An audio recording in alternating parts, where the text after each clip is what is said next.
what does success look like for SAPHRA in 5 years' time? Yeah, that's a good question. I mean, I think for me, success would look like when SAPHRA is at... Hello and welcome to Utano Podcast with me, Lenias Hwenda. Coming up next on Utano Podcast is the CEO of South Africa's Health Products Regulatory Authority, Dr. Boitumelo Semete-Makokotlela.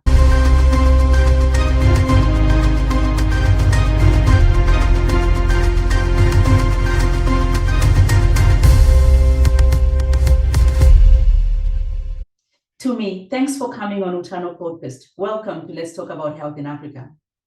Thank you for having me, Lenias. Excellent. So let's dive right in. So you joined SAPHRA right at the moment when the COVID pandemic started in January 2020. What has been SAPHRA's role in making sure that South Africa's pandemic response is properly managed? Yeah, so I mean, as the country's health products regulatory authority, our role is to ensure that all health products that are available in the country, they meet quality standards, that they're safe, and that they are effective. In essence, they do what they claim to do, right? And during the pandemic, the key thing that we had to do was to ensure that we, in the instance where there was no available treatment, whatever therapies that were then submitted to SAPHRA for consideration, we needed to ensure that we quickly review those and make those available. In terms of vaccines and even with medical devices and diagnostics, we similarly had to make sure that we are responsive by making sure we review those quite speedily and then ensure that there is then access to those products. A lot of countries experienced shortages and difficulties, in fact, getting all of the medical products that they need, in part because of the export bans that were in place. Did you experience this challenge in South Africa, and how were you able to manage it? Yeah, I mean, certainly not to as large an extent as we had initially thought. We thought we would sit with massive shortages, but I think it was managed by industry to some extent. The challenge came when there were certainly export bans for certain, therapies that were manufactured. Specifically, we saw with India that it instituted some export bans. Vaccine availability was at times an issue. I mean, we don't have that issue now, but there was a time where it was a concern. So wherein we then became aware of those challenges, we would work then with the relevant stakeholders to ensure that whatever alternatives are there, we quickly review them and we support whatever national efforts in that regard. I have to ask you the next question, because there are a lot of, young graduates who are coming out of school who are always asking about jobs and what entails. So you wrote that your journey with SAPHRA promised to be both challenging and exciting. And after 2 years, where's the balance so far between the challenging and exciting parts? What aspects do you find exciting, and what are the aspects you find most challenging? Yeah, I mean, I think the regulatory space always kind of has a little bit of that, right? So, the working for the regulator, I think you never have a dull day, right? So there's instances wherein you're dealing with very innovative products, or you're dealing with products that we've never had in the country. So you have to figure out a regulatory pathway to bring them in. So there's always new things that we're trying to do, new approaches to support access. The challenges also, they're always there, because as a regulator, I think you operate at different spheres, right? So there's a time where you're a gatekeeper and you police a lot, right? And typically people don't like that.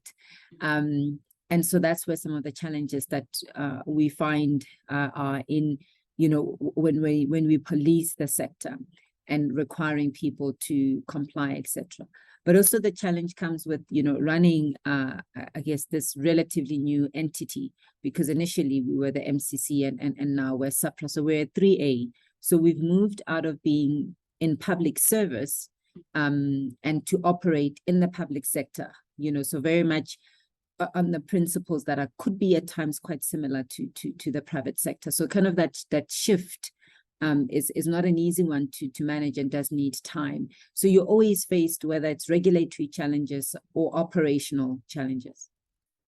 So you moved from being a department of the Ministry of Health to being, in essence, a parastatal. Yeah, so in essence, we're called a Schedule 3A entity, yeah. Right. And South Africa has also been working on implementing the National Health Insurance Scheme to make healthcare more equitable. What role has SAPHRA been playing in that process? So, I mean, in terms of, where it is now, where, the regulations are out, the guidelines and all of that, there's a lot of public comment on that. We haven't, we would respond as an entity, but in terms of active participation, not to a large extent, because our role really starts when this is now in effect. And our role will be, because we're focused on products that would then be made available through the NHI, we then need to ensure that the NHI, at a point, they have access to all the products that are registered in the country. So there's a database that can tell them, which products are registered, are those available, which products are not registered, all of that, so that when products are then being made available through the NHI, there is then this kind of repository of data and information. From their side, we will also get a sense of what's out of stock, for example, what are the tenders that they will be issuing, so that we respond to those needs in essence. Now, let's talk a little bit more about the South African Health Products Regulatory Authority. Ghana was recently certified by the WHO to have achieved level 3 maturity level, following in the footsteps of Tanzania, the first country to achieve this milestone on the continent. What is SAHPRA's maturity level, and what are your ambitions with respect to this kind of ranking? Is that something that SAHPRA would even aspire to? Yeah, I mean, certainly, I think all the regulators really across the world aspire to be maturity level 3. And what it does is it basically says you are a well-functioning regulator that has the right quality management systems in place, all of that. So, all of us really are aspiring for that. We are currently busy with our audit with the WHO, and by the end of September, we will have an outcome. And certainly that's what we are expecting. And let's see how it goes with that audit.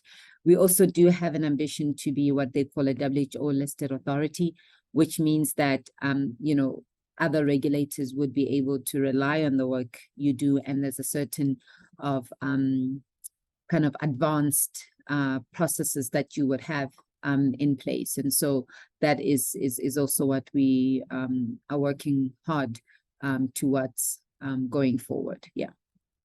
It's interesting because for a long time, I actually just assumed that MCC, now SAHPRA, was already a reference agency, because you are operating in one of the most advanced medicines markets in the region.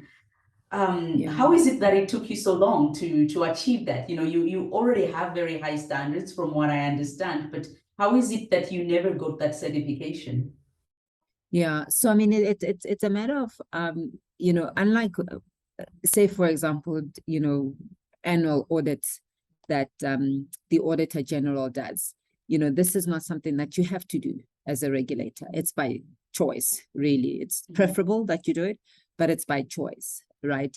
And there are many other regulators who are quite strong at what they do. They have just not been audited. So while we, continue to have very stringent processes, we have, the expertise to do what many other regulators on the continent are not able to, because we never put ourselves out for that audit. It then says we were not benchmarked, but not having it does not mean that you are operating subpar. It just means that you have not been audited. But, even outside of this, we have continued to support other regulators. We continue to work with the WHO. Some of our staff members are even assessors with the WHO. So it's one of those, it's great to have, because again, it's almost a level of certification, so to say. But it doesn't mean that if you don't have it, your processes are subpar. It just means you have not been audited. Yes, yes. So it's just a matter of an independent authority coming to take a look and giving you a certificate to say, yes, they are achieving that high standard that, that they say they do. That's excellent. Now, the pandemic has really driven significant investment into South Africa's life sciences sector, from manufacturing, clinical trials, and genomics surveillance, etc. What impact did this have on your workload as SAPHRA?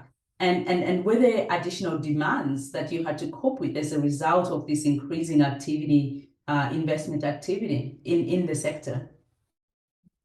Yeah, I mean, certainly during the pandemic, I wouldn't say it caused a large increase. I think what it did is it diversified the source of where a lot of these innovations come from.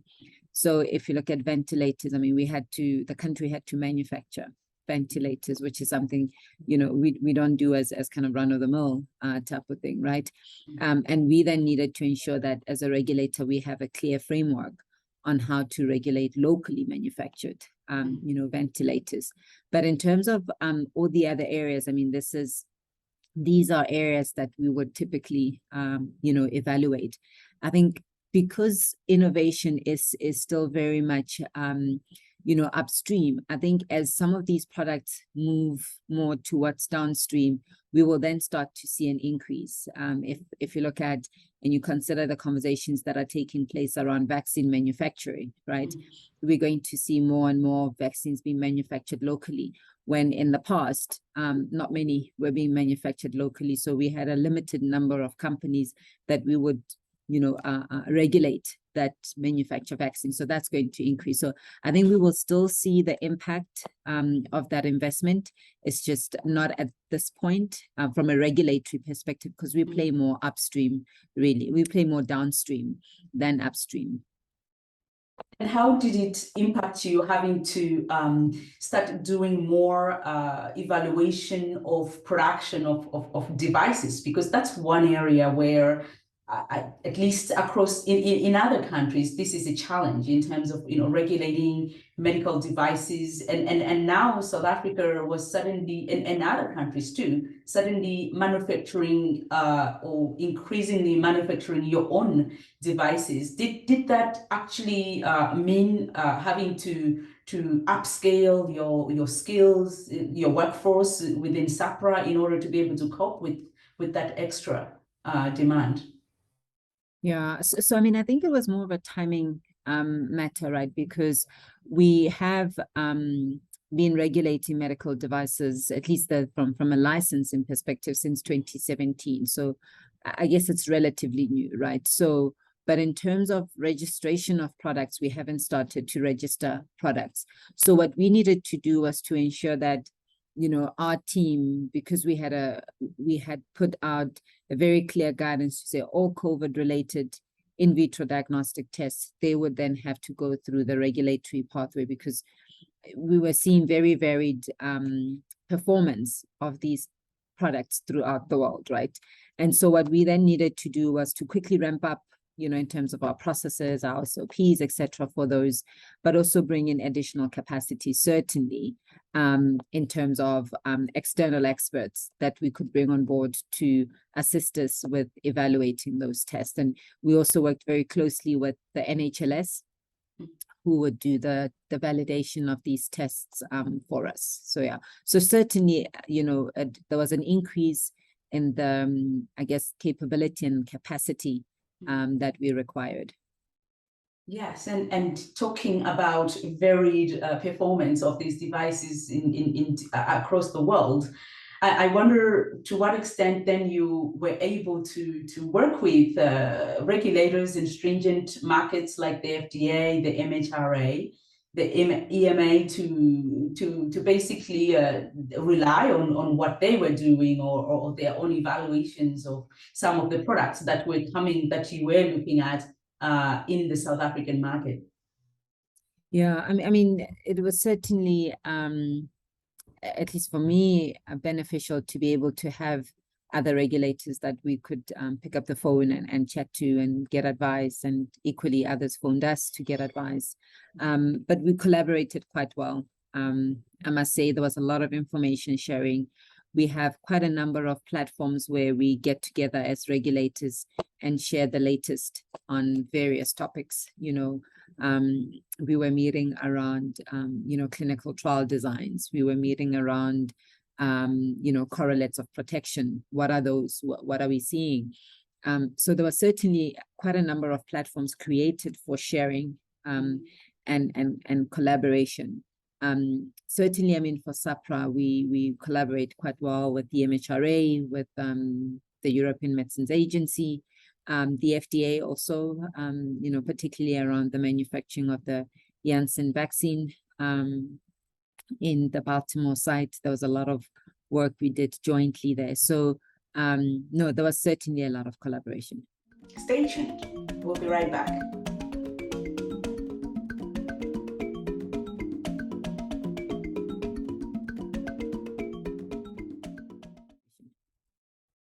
So you mentioned clinical trials, a platform for sharing the work done on clinical trials with other regulatory agencies. There was, of course, that concern that I'm sure you've seen of people thinking or worrying that the abbreviated review processes for clinical trials might have meant compromised quality of the vaccines that were being tested. And then put that alongside the fact that in South Africa and in many African countries, many people are concerned about clinical trials being done in that environment, and the possibility of those clinical trials not being done ethically, in a way that meets regulatory standards. How were you able to balance that need to rely on the work of your colleagues in other regulatory markets with that sensitivity that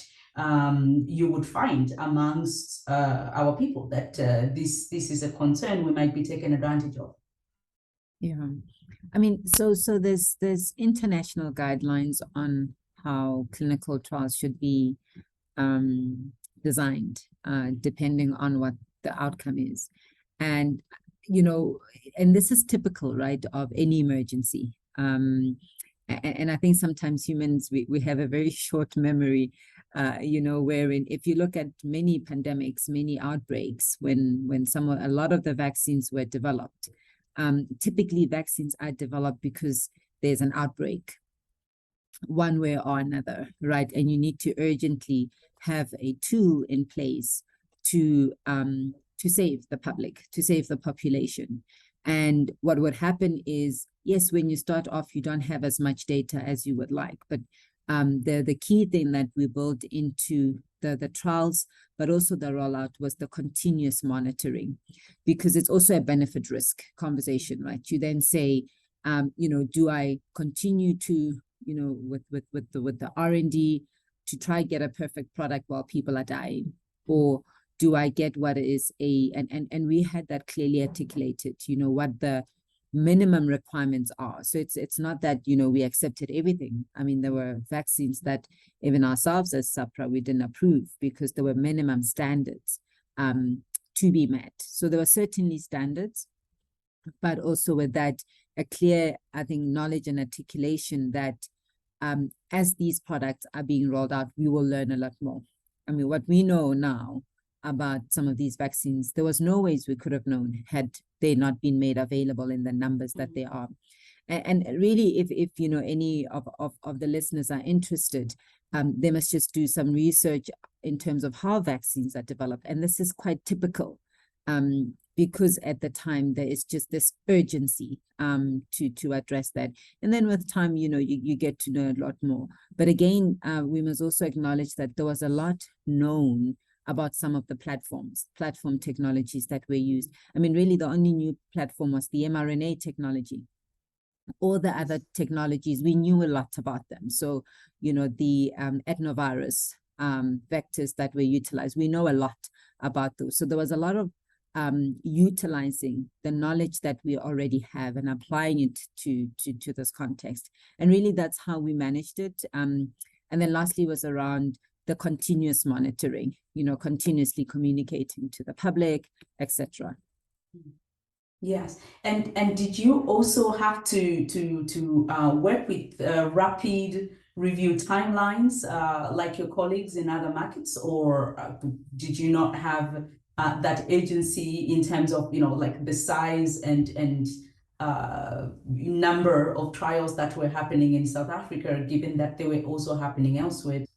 No, I mean, I think everyone with any you know, pandemic response, etc., everyone tries to work with a sense of urgency because everyday lives were being lost. But the important thing is to know that when clinical trials are conducted, because again, there are international and global kind of guidelines that all of these studies have to comply with. We were then able to look at data from other countries.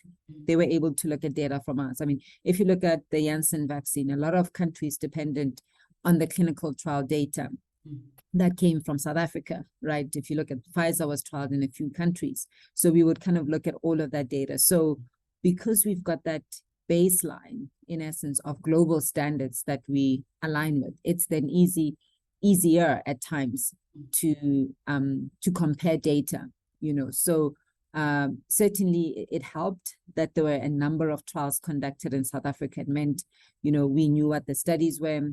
We were getting regular reports from the principal investigators directly as SAPHRA, but also we were then constantly looking at data emerging from other countries.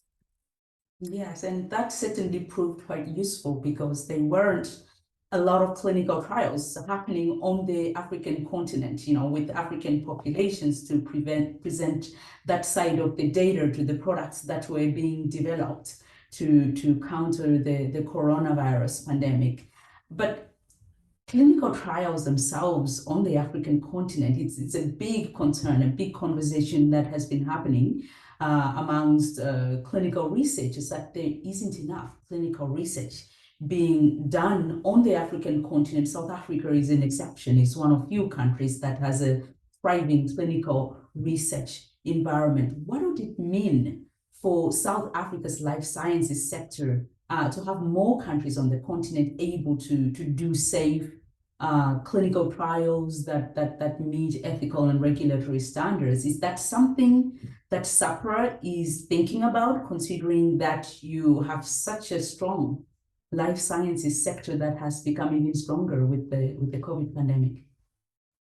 Yeah, I mean, certainly, you know, one conversation that's taking place, not only in South Africa, but really across other countries, is the whole issue of diversity in clinical trial research. So that when one assesses a product, you have data from different genetic backgrounds, so to say, right? And, you know, there's certainly an acknowledgement that we don't have a lot of trials that consider that required level of diversity in the studies that are conducted. And yes, we're fortunate in the country that we have such a strong clinical research environment, as you say. But that said, I mean, there are other countries where a lot of studies are taking place. I mean, there's Kenya, there's Tanzania, and we find that it's in countries with very strong academic centers, right? And so at a continental level, we do have what's called AVRF, the African Vaccines Regulatory Forum. And that's a forum that brings, you know, experts in the continent on clinical trials. And we then get applications submitted through, you know, that portal. And again, it's a demonstration that as Africa, we want to see a lot more trials conducted here. But also as we do that, and as we say that, for us, it's important that those trials are done ethically. We don't want the African population to be seen as guinea pigs, you know. So our role as regulators is to protect the public And similarly with the ethics, committees in their respective institutions that need to ensure that these studies are ethically conducted. Certainly, I guess the formation of institutions like the AVREF, the African Medicines Agencies, is going to really help with that agenda of promoting more and more clinical trials being done in more countries across the continent. Now, let's talk about substandard falsified medicines. A lot of countries on the continent have a very high level of these substandard falsified products circulating in their markets. And surveys, WHO surveys across countries show a very high level of quality failure rates. Up to 28% of medicines circulating in across African markets are not meeting the required quality standard. Is South Africa affected by this challenge? And how do you compare yourselves with other markets with respect to preventing the entry and circulation of substandard products? Yeah, I mean, it's a problem. I think it concerns all of us as regulators, whether it's acute or not in your country, right? It remains to be a challenge, particularly because health access is such a global, cross-border area, so to say, for lack of a better word, right? So you can't say because in your country you have this under control, if it happens in other countries, it doesn't affect you. It certainly does. Even things that take place in South Africa do affect Botswana, Zimbabwe, etc. And hence, as regulators, we're constantly having conversations about how we strengthen each other's, regulatory systems. So in South Africa, the issue of substandard, not to a large extent as you see in other countries, but falsified.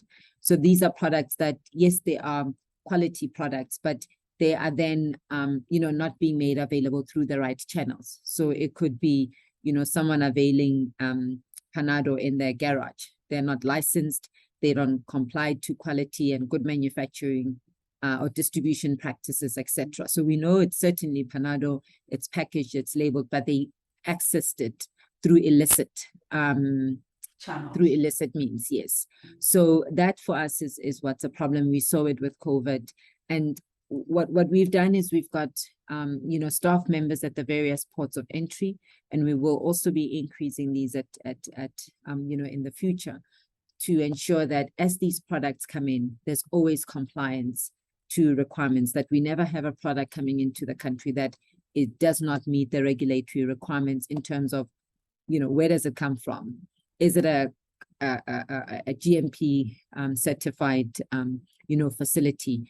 Do they have the right regulatory authority or oversight where they are manufactured?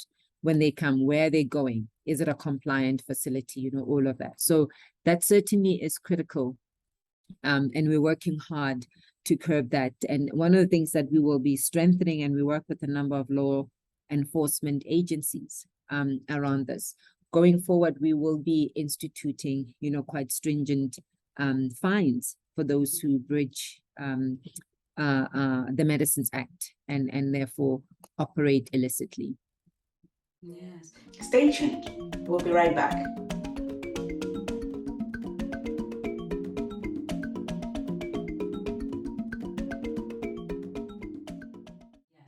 To me, the regulatory landscape in Africa has changed remarkably over the last 10 years, and you are one of several women on the continent that are leading a medicines regulatory agency. There's Mimi in Ghana, and Gugu was at the MCAZ, and Moji in Nigeria, and many others, I'm sure.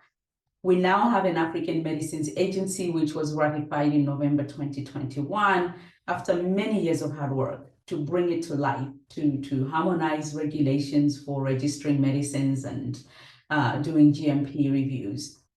Do you think having so many women in positions of leadership in African medicines agencies across the continent played a role in driving the successful creation of the AHPRA and the speed with which it was achieved? So yeah, I mean, that's an interesting question, right? I don't know if it was you know, if the fact that there's just so many regulators on the continent that are headed up by females, that we've seen the success that we have. I don't know if that's a factor, but I mean, what I can tell you is that the value that each of these individuals bring, I think, just to the regulatory space, I mean, it's tremendous. I think there's a certain drive, you know, that we're seeing. There's a certain kind of sense of urgency to get things right. There's a level of commitment around wanting to build local capability for us to be able to, you know, rely on each other's work, support each other, and make sure that Africa is ready to support, you know, our respective health sectors. So I am finding that energy, that drive, that passion, certainly for me, it's quite palatable. Not to say that our male counterparts don't have that, but maybe because we're a bit more expressive in our approaches, yes. You see it more. But certainly there's just such a strong level of commitment that I get from my colleagues, which is really commendable.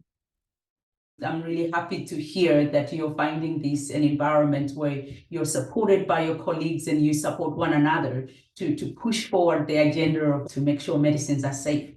What does the African Medicines Agency's opening its doors mean for SAPHRA? Yeah, I mean, so what it means for us is that there'll be, I think, a lot more collaboration at a continental level. There will be a lot more harmonization in terms of regulatory requirements. And with that harmonization comes efficiency. There'll be a lot more access, you know, to, I guess, collaborative review platforms. So what we're doing for FRF, we could do for many other areas. And so certainly, you know, we're all, I think, on the continent quite happy with this juncture where we are, that it has finally, you know, been established. And you know, Rwanda is going to host AMA, and certainly, you know, we all are quite excited and will be supporting it. So there has been a conversation about the division of labor between the African Medicines Agency and national regulatory authorities like SAPHRA. In which areas do you see the African Medicines Agency bringing the greatest value to the work of SAPHRA?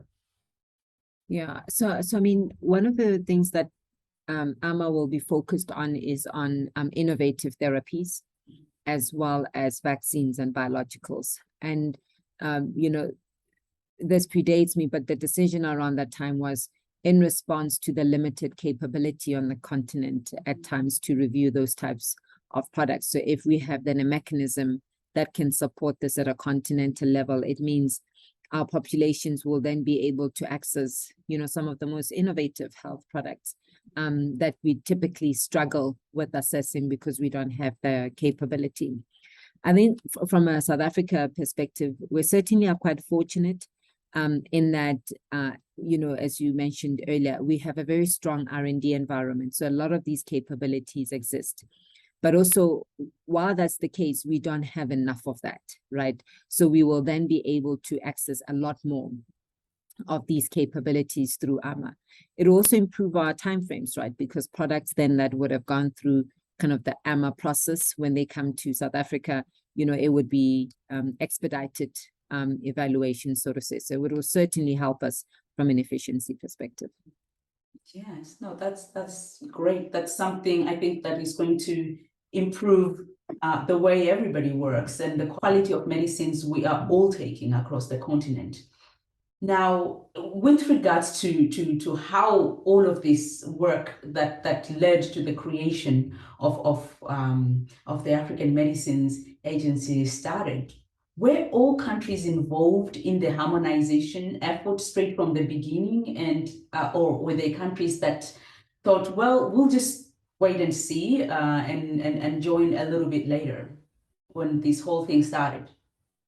So, I mean, I can't speak with you know, a high level of certainty because this does predate me. But, you know, certainly, you know, you always have, like in any place, right? So it's not unique really to Africa. You always have the champions, right?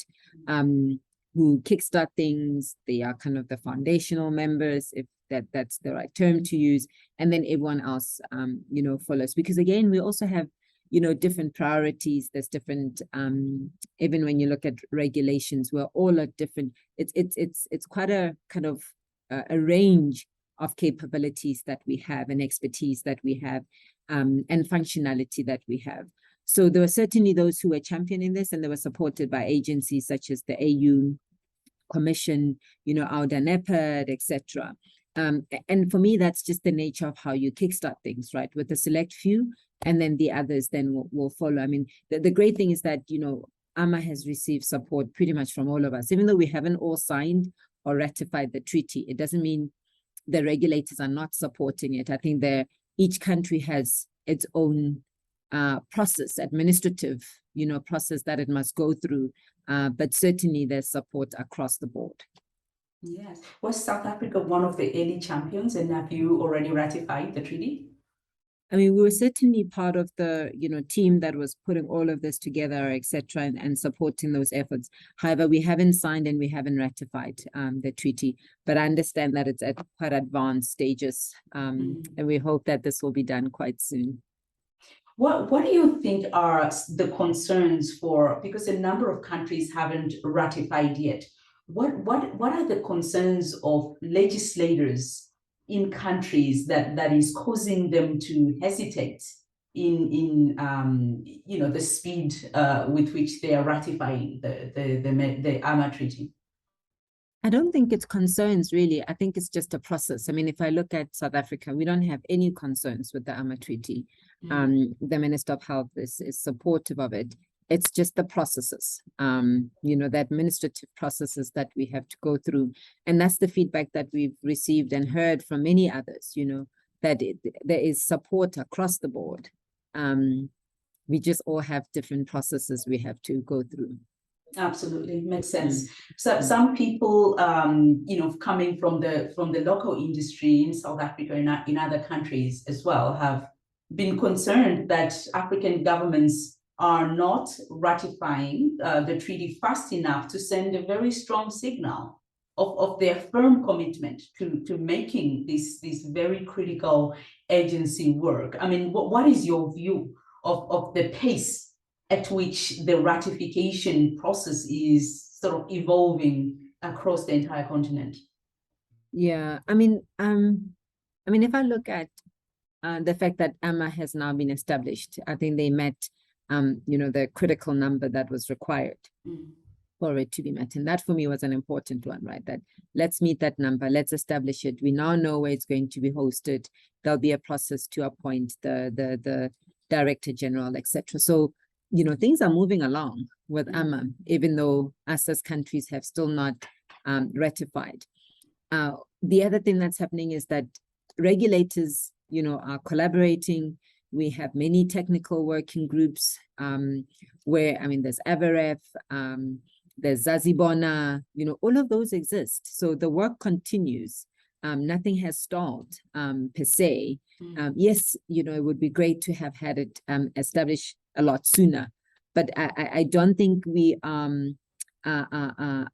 experiencing kind of any negative impact per se. I think we still are all doing what we should. It will just make what we do a lot better. Yeah, so it's really more the political processes that are sort of churning at a slow pace. No surprises there. But with regards to the model law that you have, how important is that in enabling the participation of countries in the harmonizing efforts and in the African Medicines Agency when it finally opens its doors? Yeah, that's critical. And, that has certainly, it's been an exercise that SAPHRA was part of, MCC was part of, when all of that was established. And the fact that a number of us have, in essence, signed up to that approach is great.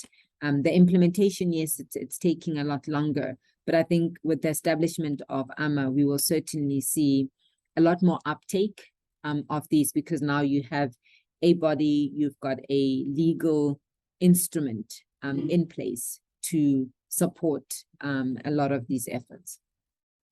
Yes, and So let's move into the area of, basically how the AMR will work with regulatory agencies. Is there concern in SAPHRA and in other national regulatory agencies about losing some of your best experts to the African Medicines Agency? Yeah, I don't know at this point, right? Because we'll still see how it will be structured. So it's difficult for me to say at this point. I think for me, a model that I would, if I look at how EMA functions, there's the secretariat, the administrative part. But if you look at the work that's done from a regulatory perspective, it's still very much sitting in the NRAs. It's still very much sitting in technical working groups, right? So I'm hoping that, when the structure is finally established, we're not going to lose too many people. I think that there's always, that risk that it's an opportunity, for some people as a career path, right?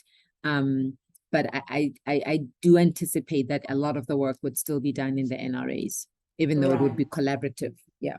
Yes, no, it's a bit of a difficult situation, because at some level, the African Medicines Agency would have to recruit from the national agencies to have people who understand what is happening within the countries. And the African Medicines Agency will need strong national agencies in order for it to succeed. But with that situation, if you ended up, AMR opens its doors and you have experts across the continent applying to of course man this very important agency, what would be the way to mitigate against that loss of expertise within national agencies? I mean, as I alluded earlier, I think for me, kind of having technical working groups with the people still housed at the various agencies, I think you'll definitely derive a lot of value. I think, if we see AMA as more the secretariat, that then pulls, so there must be a secretariat function, and then, the actual kind of core work that's done. For me, if it's done through working groups, through collaborative review, I do think that will enable us to retain the talent in our respective NRAs. However, have that talent contribute to a continental initiative. Yes, I think it's invariable, right? That you will have certain positions created there where even some of our own staff members could be keen to take on, right? I think that's just how it is. We have some of our staff members that go and work for the WHO. Just the nature of where we are. It's about also one's retention strategy within an NRA to keep their people. Yes, and finally, to me, the question that a lot of people have asked me, a lot of people are asking is, will it work and how will it work? People seem to be quite anxious about whether an agency like the African Medicines Agency that requires so many moving pieces, working with 54 national medicines regulatory authorities could work, and how that would work. How would you respond to that question?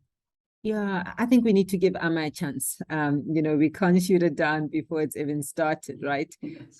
For me, I think if we look at all the collaborative review pathways that we have, if we look at all these fora that's in place, and we ask ourselves, are those working? If those are working, I think we're heading in the right direction. Yes, from a governance perspective, it's going to be different.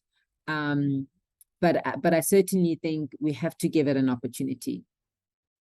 Yes, and of course there are other agencies like the Africa CDC that has also worked very well. So there are models, I suppose, to follow that can give an indication of how things might look once the African Medicines Agency opens its door. What would you consider to be the single most important thing that needs to happen, that must happen to make the African Medicines Agency project a success?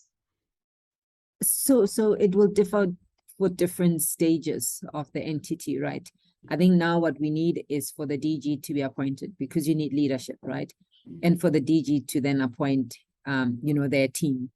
And with that, then they can create the structure, they can create, they can design the institution.